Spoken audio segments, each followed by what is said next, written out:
ದಾಳಿಯ ವಿಚಾರದಲ್ಲಿ ಈಗ ಬಿಜೆಪಿ ಮಾತನಾಡ್ತಾ ಇದೆ. ಸಹಜವಾಗಿಯೇ ಹೇಳಿಕೆಗಳು ಬರುತ್ತೆ. ಬಿಜೆಪಿ ಮುಗಿಬಿದ್ದಿದೆ ಈಗ ಇಡೀ ದಾಳಿ ಆದ ತಕ್ಷಣ. ಇದು ಕಂಡರಿಯದ ಭ್ರಷ್ಟಾಚಾರ ಅಂತ ವಿಜಯೇಂದ್ರ ಅವರು ಹೇಳ್ತಾ ಇದ್ದಾರೆ. ಕಾಂಗ್ರೆಸ್ನವರ ಕುತ್ತಿಗೆ ಬಿಗಿಗೊಳಿಸಿದೆ ಅಂತ ಅಶ್ವತ್ಥ ನಾರಾಯಣ ಅವರ ಹೇಳಿಕೆ. ನಾಗೇಂದ್ರ ದದ್ದಲ್ ಅರೆಸ್ಟ್ ಆಗಲೇಬೇಕು ಅಂತ ಅರಗ ಜ್ಞಾನೇಂದ್ರ ಅವರ ಆಗ್ರಹ. ಅಭಿವೃದ್ಧಿ ನಿಗಮದಲ್ಲಿ ಆಗಿರ್ತಕ್ಕಂಥ ಭ್ರಷ್ಟಾಚಾರ ಪ್ರಕರಣ, ಯೂನಿಯನ್ ಬ್ಯಾಂಕ್ ಆಫ್ ಇಂಡಿಯಾ ಬರೆದಿರ್ತಕ್ಕಂಥ ಪತ್ರದ ಮೇಲೆ ಇವತ್ತು ಸಿಬಿಐ ಎಫ್ಐಆರ್ ರಿಜಿಸ್ಟರ್ ಮಾಡಿರ್ತಕ್ಕಂಥದ್ದು. ಅದರ ಜೊತೆಗೆ ರಾಜ್ಯ ಸರ್ಕಾರನೂ ಕೂಡ SIT ಫಾರ್ಮ್ ಮಾಡಿ ಇವತ್ತು ತನಿಖೆ ನಡೆಸ್ತಾ ಇರ್ತಕ್ಕಂಥದ್ದು. ಇವತ್ತು ನಾವು ಮಾಧ್ಯಮದ ಪತ್ರಿಕೆ ಮತ್ತು ಮಾಧ್ಯಮಗಳನ್ನು ನೋಡ್ತಾ ಇದ್ದೇವೆ. ಇಡಿನೂ ಕೂಡ ಇವತ್ತು ರೈಡ್ ಮಾಡಿರ್ತಕ್ಕಂಥದ್ದು. ಬಹುಶಃ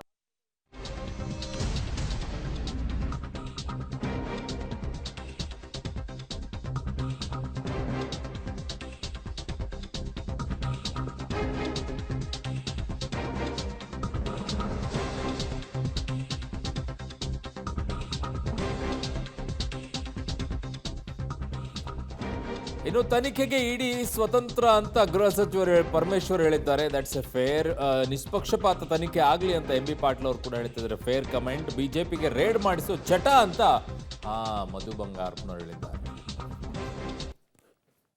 ಸರ್ಕಾರಕ್ಕೆ ಇಡಿ ಅವರೇನು ತಿಳಿಸೋದಿಲ್ಲ.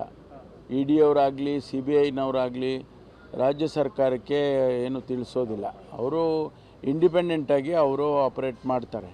ಅದರಿಂದ ಅವ್ರಿಗೇನು ಮಾಹಿತಿ ಇದೆಯೋ ಗೊತ್ತಿಲ್ಲ ನಮಗೆ. ಇಡಿ ಪಾರದರ್ಶಕವಾಗಿ ಯಾವುದೇ ಪೂರ್ವಾಗ್ರಹಿತ ಅಥವಾ ಪಕ್ಷದ ಆಧಾರದ ಮೇಲೆ ಮಾಡದೆ ಮೆರಿಟ್ಸ್ ಆಫ್ ದ ಕೇಸ್ ಮೇಲೆ ಅವರು ತನಿಖೆ ಮಾಡಲಿ, ನಮಗೆ ಅದರ ಅಭ್ಯಂತರ ಇಲ್ಲ. ಅದು ಆ ಬಿಜೆಪಿ ಗವರ್ಮೆಂಟಿನ ಸ್ವಭಾವ, ಅದನ್ನ ಕಂಟಿನ್ಯೂ ಮಾಡಿರ್ಬೋದು, ಇಲ್ಲ ಏನು ಕನೆಕ್ಟೆಡ್ ಗೊತ್ತಿಲ್ಲ.